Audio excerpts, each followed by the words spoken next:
नमिता एक बहुत ही गरीब घर की लड़की थी। नमिता के माता पिता का देहांत उसके बचपन में ही हो गया था, जिसके बाद से नमिता के चाचा चाची ने उसका पालन पोषण किया था। नमिता की चाची मेघा उससे बचपन से ही नफरत किया करती थी। ऐसे ही एक सुबह, नमिता, अरे ओ नमिता, कहाँ मर गई? हाय, सुबह से मेरा सर फटे जा रहा है दर्द से। हाँ चाची जी, मैं तो अपना ठेला सजा रही थी। अरे आग लगी तेरे ठेले को, कमबख्त, जाकर पहले मेरे लिए एक कप चाय बना कर ले आ, उसके बाद जहाँ जाना है वहाँ जाना। जी चाची जी, मैं अभी बना कर ले आती हूँ। नमिता जल्दी से जाकर चाय बना कर लाती है और अपनी चाची को दे देती है। ठीक है चाची जी, बाकी सारा काम मैंने कर दिया है, आप आराम कर लीजिए, मैं जाती हूँ, ठेला लगाने का समय हो गया है। हाँ हाँ ठीक है, चली जा, पर जो कल की कमाई के पैसे थे वो तो दीदी जा मुझे। ये लो चाची जी, ये पैसे तो कम है, बाकी के पैसे कहाँ गए? वो कुछ सामान लाना था चाची, उसी में लग गए।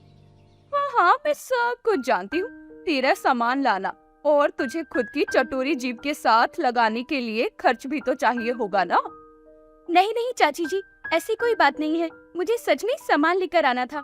पराठे बनाने के लिए दाल खत्म हो गई थी और कुछ मसाले भी लेकर आने थे, वही लेकर आई हूँ। अगली बार से जो भी सामान लाना होगा ना, वो चुपचाप मुझे पर्ची बनाकर दे देना, मैं लाकर दे दूंगी जो भी लाना होगा। जितनी कमाई होती है सारी मेरे हाथ में रख, चालाकी दिखाने की जरूरत नहीं है। ठीक है चाची जी, जैसा आप कहें। नमिता का चेहरा उदास हो जाता है, जिसके बाद वो अपना ठेला लेकर शहर की ओर चल देती है। नमिता शहर के एक चौराहे पर मूंग दाल के पराठे का ठेला लगाया करती थी। दिन भर बेचारी ठेले पर मेहनत किया करती और शाम को सारी कमाई उसकी चाची उससे छीन लिया करती। ऐसे ही एक दिन नमिता के ठेले पर शोभा नाम की एक औरत आती है। शोभा नमिता की एक पक्की ग्राहक थी, जो हर दूसरे तीसरे दिन उसके पास आया करती थी। कैसी हो नमिता, जल्दी से एक प्लेट गर्मा गर्म मूंग दाल के पराठे तो लगा दो। जी हाँ, अभी देती हूँ, आप बैठिए। हाँ हाँ ठीक है, ये लीजिए आपकी गर्मा गर्म मूंग दाल के पराठे। दुनिया इधर से उधर हो जाए नमिता, लेकिन तुम्हारे हाथ के मूंग दाल के पराठे का स्वाद तो हर दिन बढ़ता ही जा रहा है। सच में, मैंने कई दफा घर में भी मूंग दाल के पराठे बनाने की कोशिश की, लेकिन तुम्हारे हाथ की जैसी पराठे नहीं बना पाती। आपका बहुत बहुत शुक्रिया। वैसे एक बात बताओ, तुम्हें ये पराठे बनाना किसने सिखाया? तुम्हारी माँ ने सिखाया क्या? नहीं नहीं, मुझे ये पराठे बनाना किसी ने नहीं सिखाया, मैंने खुद से ही सब कुछ बनाना सीखा है। छोटी उम्र में ही मेरी चाची ने मुझ पर घर के काम की और खाने की जिम्मेदारी थोप दी थी। मेरे माता पिता का देहांत तो मेरे बचपन में ही हो गया था। बस ये समझ लीजिए कि जिम्मेदारियों ने मुझे सब कुछ सिखा दिया। बड़ा दुख हुआ तुम्हारे माता पिता के बारे में जानकर। खैर कोई बात नहीं, जो हो गया सो हो गया। अब तुम एक मेहनती लड़की हो मेरी बेटी, ऐसे ही काम करती रहो, एक दिन तुम्हें सफलता जरूर मिलेगी। मैं हमेशा तुम्हारे साथ हूँ। कुछ देर के बाद में पराठे खत्म होने पर शोभा वहाँ से चली जाती है। दिन गुजरते जाते हैं, सर्दी गर्मी धूप बरसात, हर दिन नमिता घर के काम के साथ साथ अपना मूंग दाल का ठेला भी बखूबी संभालती है।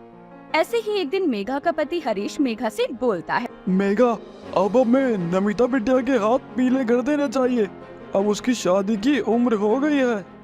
और इतनी भी क्या जल्दी है उसके हाथ पीले करने की, कहीं ना उसकी उम्र ढल रही है। कैसी बात कर रही हो मेघा? बिल्कुल सही बात कर रही हूँ, अगर वो चली गई तो फिर ये मूंग दाल का ठेला कौन चलाएगा? जो 4 पैसे वो कमा कर ला रही है वो भी आने बंद हो जाएंगे। हमने उसे पाल पोस कर इतना बड़ा किया है, कम से कम उसका कर्जा तो उसे अदा कर लेने दो। मेघा, तुम पागल हो गई हो क्या? बेटियों की कमाई से भी भला कभी कोई अपना घर भरता है? और वैसे भी नमिता मेरे भाई की बेटी है, कोई बोझ नहीं है। तुम तो चुप ही रहो, अपनी ज्यादा जुबान चलाने की और दिमाग लगाने की जरूरत नहीं है। जब तक मैं नहीं चाहती तब तक नमिता की शादी नहीं हो सकती, और अगर तुमने फिर भी मेरी मर्जी के खिलाफ उसकी शादी करने की कोशिश की तो मैं तुमसे सारे रिश्ते खत्म कर दूंगी। मेघा की बात सुनकर बेचारा हरीश कुछ नहीं कह पाता। वहीं दूसरी ओर नमिता भी अपनी चाची की सारी बातें सुन लेती है। कुछ देर बाद बेचारी चुपचाप अपना मूंग दाल का ठेला लेकर अपनी रोजमर्रा वाली जगह पर चली जाती है और काम करते हुए खुद से बोलती है, हे भगवान, क्या आज अगर मेरी माँ होती तो वो भी इतनी ही खुदगर्ज होती। मैंने चाची को हमेशा अपनी माँ का दर्जा दिया है, लेकिन फिर भी वो मुझे कभी अपनी बेटी के रूप में नहीं देखती। आखिर क्यों वो मुझसे इतनी नफरत करती है? नमिता अपनी सोच में डूबी होती है कि तभी वहाँ उसके ठेले पर एक सुधीर नाम का लड़का आता है और वो बोलता है, मैडम 1 प्लेट मूंग दाल का पराठा लगा दो, बड़ी तेज की भूख लगी है। हेलो मैडम, सुन रही हैं आप? अरे मैडम जी, कहाँ खो गई हैं आप? मैं कब से आपसे 1 प्लेट मूंग दाल पराठे मांग रहा हूँ, आप ना जाने कौन से ख्याली पराठे बना रही हैं। माफ कीजिएगा, मैं कुछ और ही सोच रही थी। अरे मैडम, इतना ज्यादा खोगी तो कोई आपका गल्ला लूट के चला जाएगा। जरा ख्याली दुनिया से बाहर निकलकर असल दुनिया पर ध्यान दीजिए। जी माफ कीजिए। कोई बात नहीं, आप 1 प्लेट मुझे गर्मा गर्म मूंग दाल का पराठा दे दीजिए, बहुत तेज भूख लगी है, कब से आपको बोल रहा हूँ। जी हाँ, अभी देती हूँ, आप बैठिए। नमिता जल्दी से सुधीर को 1 प्लेट गर्मा गर्म मूंग दाल का पराठा देती है। तभी सुधीर पराठा खाता है और बोलता है, अरे वाह, आपका पराठे में तो बहुत ही ज्यादा स्वाद है। मेरी माँ भी अक्सर घर में मूंग दाल का पराठा बनाती थी, लेकिन इतना स्वादिष्ट मूंग दाल का पराठा मैंने कभी नहीं खाया। कसम से मजा आ गया। और पराठा लेना चाहेंगे आप? 1 प्लेट पराठा और दे दो। ऐसे ही सुधीर नमिता से 2 प्लेट गर्मा गर्म मूंग दाल के पराठे लेकर खाता है और पैसे देकर वहाँ से चला जाता है। वक्त गुजरता चला जाता है। सुधीर का हर दिन नमिता की दुकान पर आना जाना होता रहता है।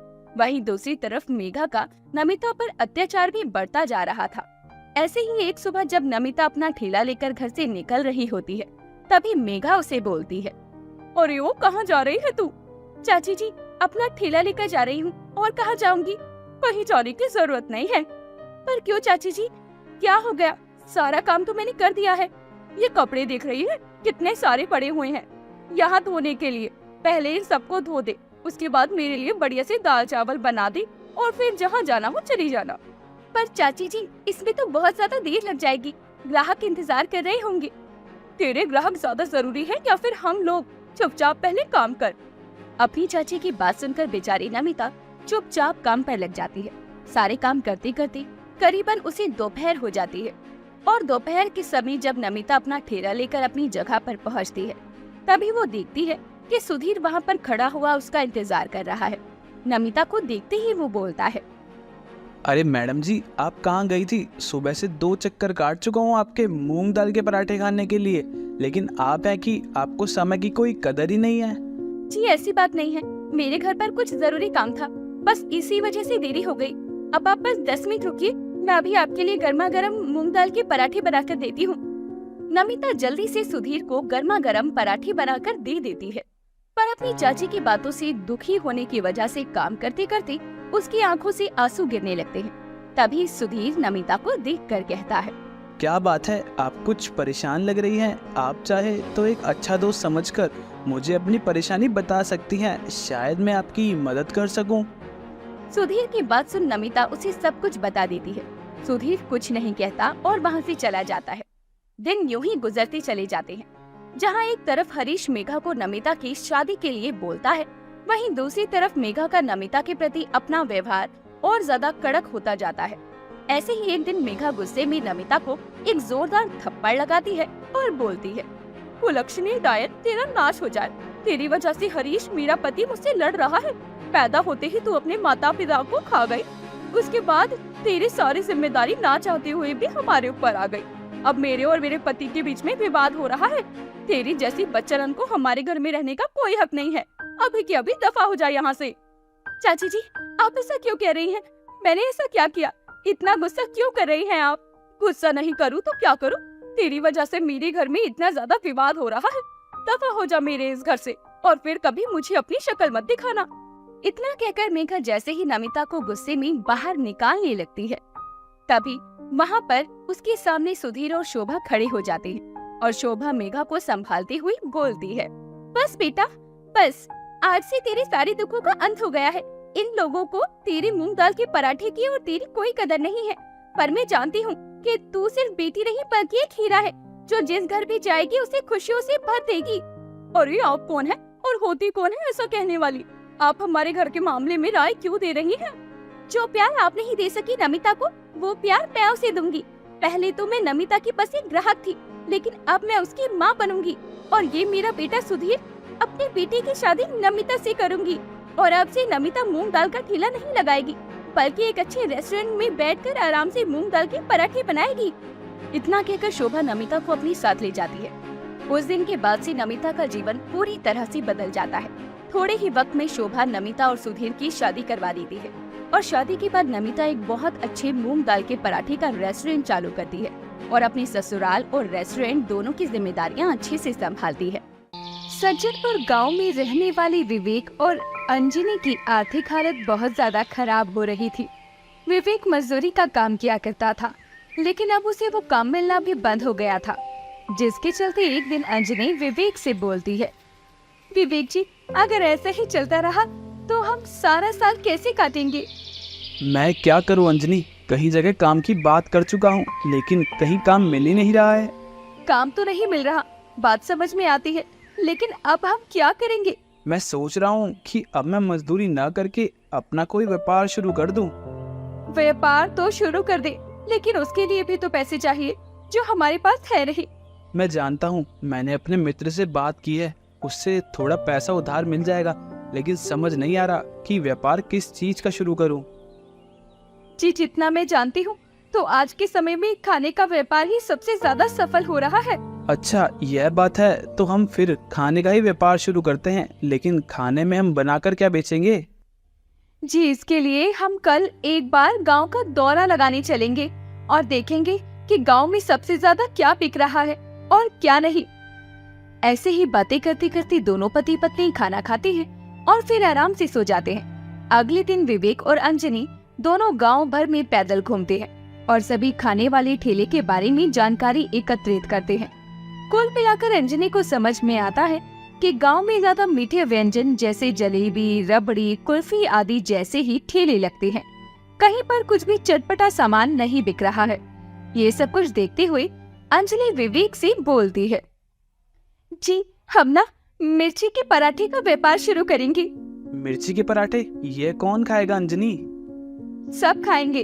हमारे गांव में ज्यादातर मीठी चीजें बिक रही हैं, कोई भी तीखा नहीं बेच रहा। हमारे मिर्ची के पराठे बहुत अच्छे बिकेंगे। अगर तुम इतने दृढ़ निश्चय से बोल रही हो तो फिर ठीक है, मैं अपने दोस्त से पैसे ले आता हूँ और हम अपना मिर्ची पराठा बेचने का ठेला लगाना शुरू कर देंगे। अगले दिन विवेक अपने दोस्त से उधार स्वरूप कुछ पैसे लेकर आता है, जिसके बाद अंजनी ठेला लगाने के लिए सारा सामान खरीद कर बाजार से लेकर आती है और अगले ही दिन से मिर्ची पराठे का ठेला लगाना शुरू कर देती है। अंजनी की कही बात बिल्कुल सही निकलती है। पहले ही दिन से अंजनी के मिर्ची के पराठे की अच्छी बिक्री होनी शुरू हो जाती है और उसे पहले दिन की आमदनी में भी काफी मुनाफा होता है। दिन गुजरते चले जाते हैं। ऐसे ही एक दिन विवेक अंजनी से बोलता है, अंजलि, तुम्हारे कई सारे शब्द बिल्कुल सच निकले। हमारा मिर्ची पराठे का ठेला बहुत ही रफ्तार से दौड़ रहा है। जी हाँ, मैंने काफी कुछ सोचने के बाद ही मिर्ची पराठे का ठेला लगाने का फैसला किया था, तभी तो हमारा ठेला इतना अच्छा चल रहा है।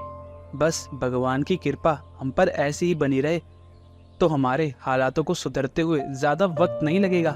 आप चिंता क्यों करते हैं? जैसे हमारी गाड़ी की रफ्तार चल रही है, धीरे धीरे सब कुछ अच्छा हो जाएगा।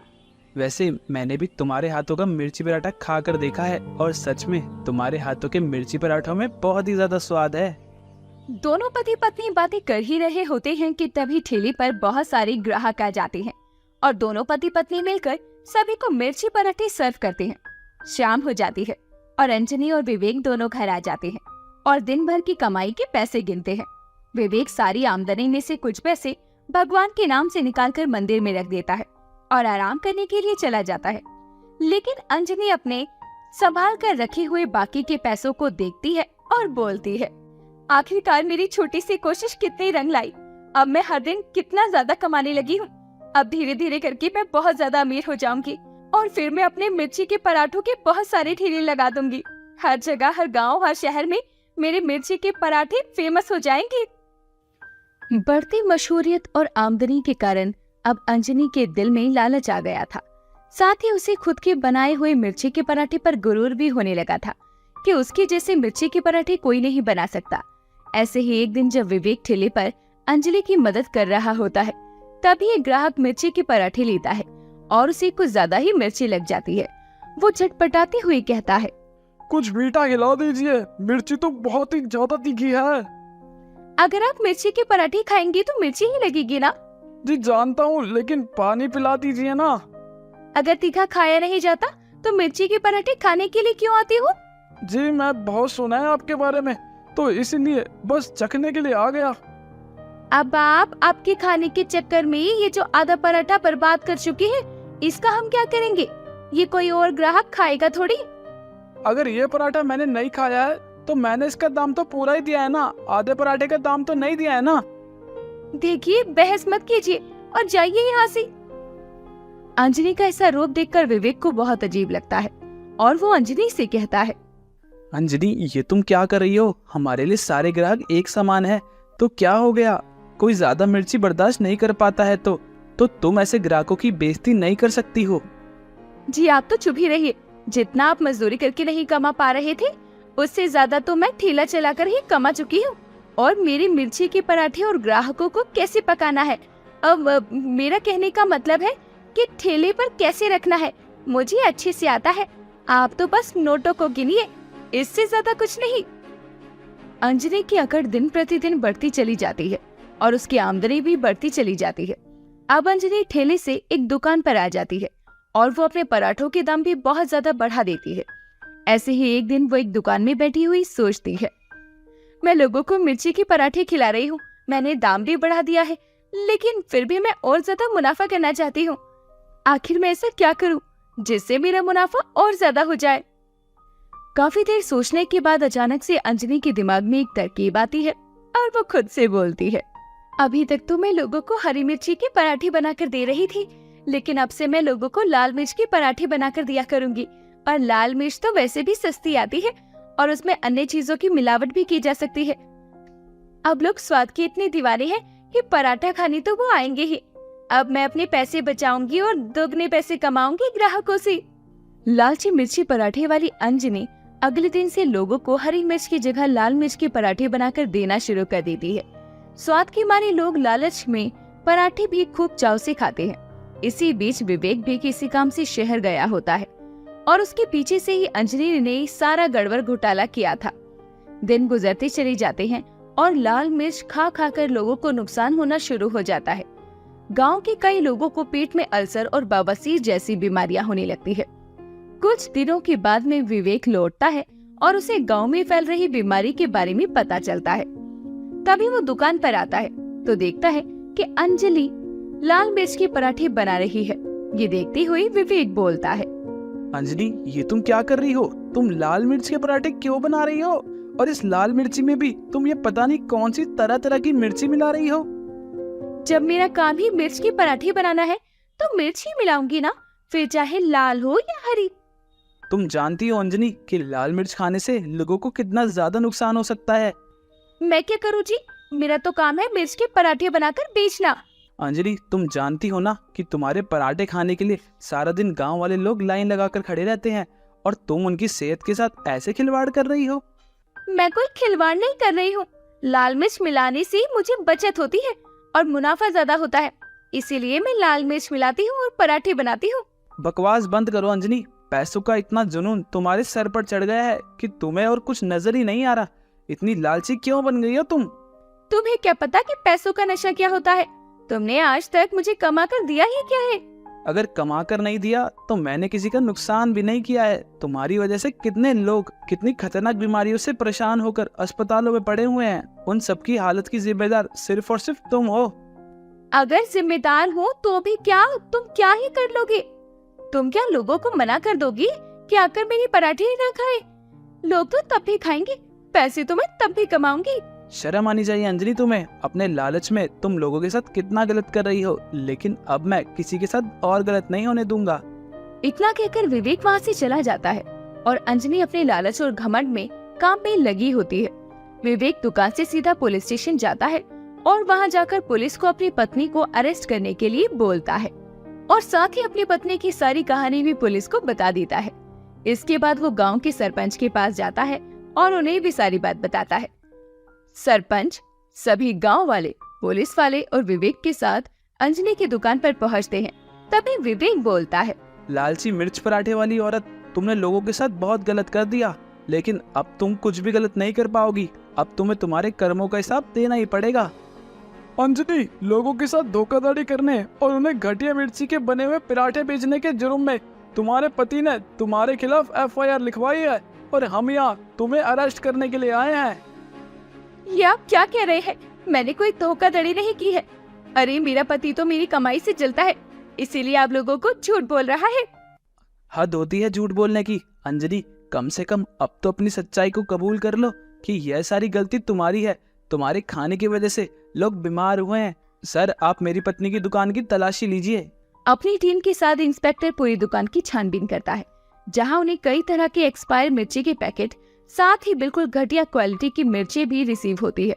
पुलिस हथकड़ी पहनाकर अंजलि को अपने साथ थाने ले जाती है और उसे जेल की सलाखों के पीछे बंद कर देती है। मिर्च पराठे वाले की दुकान पर ताला लग जाता है और सारा सामान बेच दिया जाता है।